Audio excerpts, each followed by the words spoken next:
তাদের এই পাস সার্ভিসটা কাউন্ট করবার জন্য যে যেদিন ঢুকেছে তার থেকে 10 বছরের পরে থেকে তাকে রেগুলার কাটারে আনার জন্য দরকার হলে নতুন পোস্ট ক্রিয়েট করবার জন্য যদি এক্সিস্টিং পোস্টে না হয় কিন্তু ওদের এরিয়ার্স এবং সমস্ত বেনিফিট 6 মাসের মধ্যে পরিষ্কার করে দিয়ে দিতে বলা হয়েছে। এডিশনালি বলা হয়েছে যে দরকার হলে রাজ্য সরকার একটা স্কিম তৈরি করে ওদের কন্ডিশনস অফ সার্ভিস যাতে করা হয়, যদি কোনোভাবেই যাতে 10 বছরের বেশি কাউকে মানে নন রেগুলার সার্ভিসে রাখা না হয়, 5 বছরের মাথায় যেন প্রত্যেককে রেগুলার পোস্টে দেওয়া হয়। আর সমস্ত এরিয়ার দেওয়ার জন্য এবং পেনশনের জন্য এই পুরো পাস সার্ভিসটা কাউন্টেড হবে।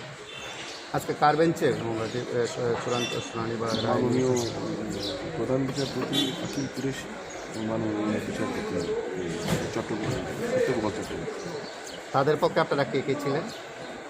তাদের সর্বশিক্ষা শিক্ষকদের পক্ষে আমি ছিলাম, শ্রী পুরুষোত্তম রায় বর্মন ছিলেন, শ্রী সমুদ্র ভট্টাচার্য ছিল, শ্রী দিব্যেন্দু সরকার।